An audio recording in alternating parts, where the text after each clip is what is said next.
क्या हो अगर मैं आपसे कहूं कि विज्ञान ने 30 साल पहले ही यह पता लगा लिया था कि भगवान शिव को अनुभव कैसे किया जा सकता है, लेकिन यह बात कभी आप तक पहुंचने नहीं दी गई। क्योंकि अगर उस दिन साइंस और स्पिरिचुअलिटी एक हो जाते तो दुनिया के बड़े बड़े सिस्टम फीके पड़ जाते।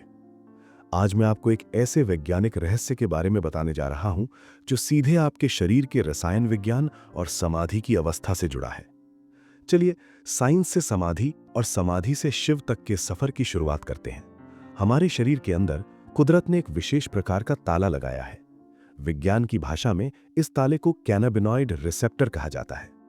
मजे की बात यह है कि हमारे साधु संतों ने हजारों साल पहले ही यह बता दिया था कि समाधि और मोक्ष का अनुभव इसी ताले को खोलने से मिलता है। अब सवाल यह है कि इस ताले की चाबी कहां है। ज्यादातर लोग सोचते हैं कि भांग या नशीले पदार्थ वो चाबी हैं। विज्ञान भी मानता है कि भांग में मौजूद THC इस ताले की एक डुप्लीकेट चाबी है। जब कोई भांग पीता है तो वो इसी ताले को जबरदस्ती खोल देती है। इससे इंसान को कुछ पल के लिए अपने शरीर से अलग होने का एहसास तो होता है, लेकिन साथ ही एक डर भी पैदा होता है। डर इस बात का कि कहीं मैं मर तो नहीं रहा। ऐसा इसलिए होता है क्योंकि आपने ताला तो खोल दिया, लेकिन गलत चाबी से। तो फिर ओरिजिनल चाबी क्या है? कुदरत ने अगर हमारे शरीर में ताला बनाया है तो उसकी असली चाबी भी हमारे अंदर ही छुपाई है। 1994 में वैज्ञानिकों ने हमारे शरीर के अंदर बनने वाले इस केमिकल को खोज निकाला और इसका नाम रखा एनंडामाइड।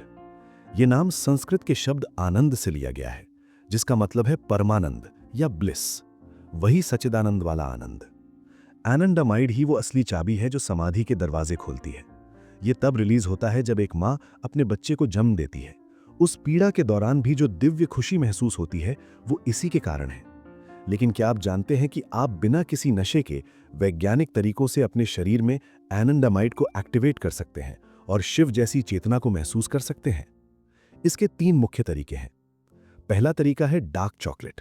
जी हां, साइंस कहता है कि 70 से 80% कोकोआ वाली डार्क चॉकलेट में ऐसे तत्व होते हैं जो धीरे धीरे आपके शरीर में एनंडामाइड रिलीज करते हैं। अगर आप ध्यान या मेडिटेशन करते हैं तो यह आपके लिए मददगार हो सकता है। दूसरा तरीका है फिजिकल तपस्या या रनर्स हाई। जब आप अपनी क्षमता से ज्यादा दौड़ते हैं या कसरत करते हैं तो शरीर में एक मीठा दर्द होता है जिसे स्वीट पेन कहते हैं। जब आपका मेटाबॉलिज्म और एंड्योरेंस हाई लेवल पर होता है तब शरीर खुद को शांत करने के लिए एनंडामाइड रिलीज करता है। हमारे योगी इसे हठ योग कहते थे। उन्होंने जानबूझकर ऐसी प्रक्रियाएं बनाई जिससे शरीर इस अवस्था तक पहुंचे। तीसरा और सबसे शक्तिशाली तरीका है प्राणायाम और फ्लो स्टेट। भस्त्रिका प्राणायाम, जिसमें तेजी से सांस ली और छोड़ी जाती है, आपके शरीर को हाइपर वेंटिलेट करता है। इससे कुछ ही पलों में आप समाधि की झलक पा सकते हैं। जब आप किसी मंत्र का जाप करते हैं जैसे ओम या ब्राह्मरी प्राणायाम, तो आप एक फ्लो स्टेट में चले जाते हैं। इस अवस्था में आप अपने शरीर और विचारों को अलग अलग देख सकते हैं, बिल्कुल एक साक्षी की तरह। शिव, जो महायोगी हैं, वो इसी अवस्था के प्रतीक हैं। लोग कहते हैं कि शिव भांग पीते हैं, लेकिन असलियत यह है कि शिव उस सर्वोच्च अवस्था में है जहां उनका मूलाधार चक्र पूरी तरह सधा हुआ है। भांग तो बस उस कनेक्शन को तोड़ने का एक बाहरी जरिया है, लेकिन शिव ने योग और ध्यान के जरिए अपने अंदर के एनंडामाइड को सिद्ध किया है। तो निष्कर्ष यह है कि रसायन यानी केमिकल आपके अंदर ही है। रास्ता चाहे साइंस का हो या अध्यात्म का, मंजिल एक ही है, अपने भीतर के शिव को जगाना। अगर आप भी इस विज्ञान को अपने जीवन में उतारना चाहते हैं तो नशा नहीं, बल्कि अपनी सांसों और साधना का सहारा लें। अगर आपको विज्ञान और वेदों का ये अद्भुत संगम पसंद आया हो तो इस वीडियो को लाइक करें और अपने उन दोस्तों के साथ शेयर करें जो सच की तलाश में हैं।